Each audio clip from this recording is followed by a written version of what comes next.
Hi friends, welcome to English Literature and Language with A.S.Soomro. Today we are going to talk about the Civil War and Commonwealth period. It has also two other names, the Puritan Age or the Age of John Milton.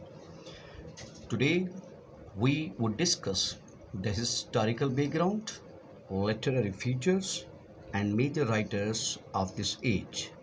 If you haven't got subscribed my channel, do subscribe my channel, hit the bell icon so that you never miss an update. The timeline of the Civil War and Commonwealth period is 1642 to 1660 AD. The Civil War period overlaps with Caroline Age. The English Civil War was fought between 1642 to 1651 AD between King Charles I, later his son Charles II, after his death, and the Parliament of England. The Civil War divided England into two parts.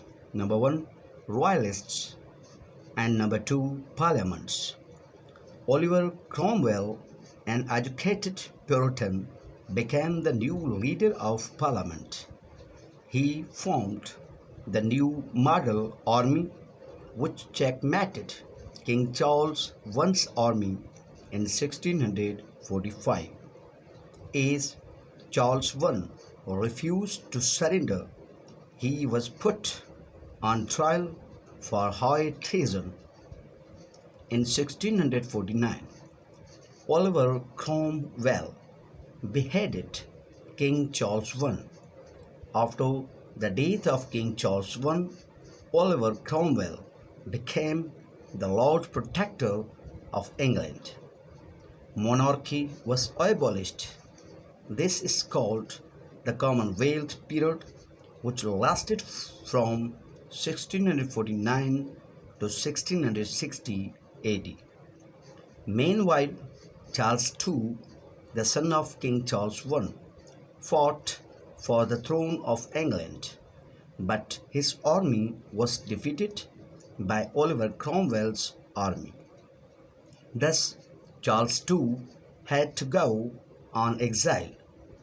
Oliver Cromwell, a Puritan, used his orthodox religious beliefs to shape England. He introduced a few laws which are like that. Number one, Sundays were religious services.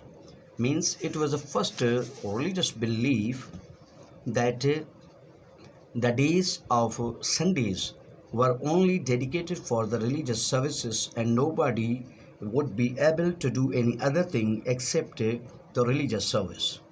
People playing sports or partying were punished. The people who ever intended to play the sports for their entertainment or have the party, they were mostly threatened that they would be punished if they did so. Number two, Christmas was meant for talking about Christ. People who cooked delicious food and organized parties were also punished. Number three, women were not allowed to wear bright colored clothes and makeup. Number four, hard work was necessary for salvation. All forms of entertainment, such as theaters, were banned. Number five, adultery was punished by death. Number six, Catholics were mistreated and persecuted in Ireland. In short, Oliver Cromwell was a threat to people's liberty. Thus, in 1658, Oliver Cromwell died and was buried in Westminster Abbey. After his death, Oliver's son Richard Cromwell became the second Lord Protector of England. Richard lacked the skills and authority of his father.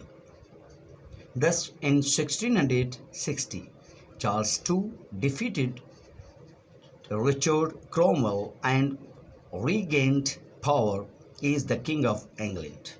Monarchy was re-established and thus began Restoration Age in 1660. Charles II removed the body of Oliver Cromwell from the Westminster Abbey and declared him a traitor. Now it's time to take a look at the literal features of this age. Number one, collapse of drama. Theatres were banned in 1642, due to which drama collapsed badly. Number two, development of prose. As drama collapsed, prose developed in this period. Pamphlets were published in abundance. Religious works became popular as the Puritans' age favored it. Number three, decline in piety. There was a marked decline in piety due to the turbulence of civil war. A licensing order was passed in 1643. Anyone wanting to print a poem, prose, or pamphlet had to get the approval of a stationery company controlled by Cromwell. Now it's time to take a look at the notable writers of this age. Number one is John Milton. During this period, Milton wrote many religious and political pamphlets. His notable works are Areopagitica, Iconoclasts, Tenure of Kings and Magistrates, Paradise Lost, and Paradise Regained. Number two, Thomas Hobbes, author of Leviathan. It talked about his political theories. Number three, Jeremy Taylor, known as Shakespeare of the Divines. His notable works are The Rule and Exercises of Holy Living. Number two, The Rule and Exercises of Holy Dying. The Worthy Communicant. That's it, my dear friends, till today, because it was the time of the Civil War and the Commonwealth period. And inshallah, in next, we will have the topic, the Age of Restoration. And this age starts consistently after the Civil War and the Commonwealth period. So, if you have found this video useful, subscribe my channel, hit the bell icon so that you never miss an update. May God bless you. Thank you.